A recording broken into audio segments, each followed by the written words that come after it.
Sudarlun, puing-puing ini umumnya merupakan bagian atap rumah warga yang rusak diterbangkan angin puting beliung Minggu 27 September 2020 sekitar pukul 16.30 waktu Indonesia Barat.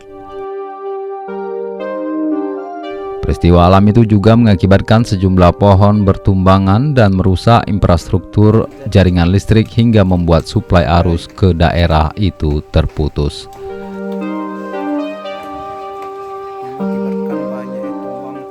Data yang dikumpulkan Serambion TV, kondisi terparah terjadi di Desa Pedesi, Kecamatan Bambel, dan sempat menimbulkan rasa takut pada warga setempat.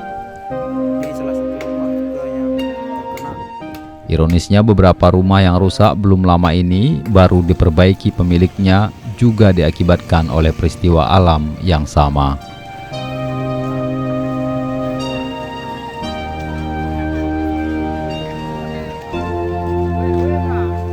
Laporan warga menyebutkan kerusakan akibat badai kali ini juga meluas di kawasan Kutaseri, Panosan, dan beberapa lainnya. Dari Aceh Tenggara, Asnawi Lui, Serambion TV.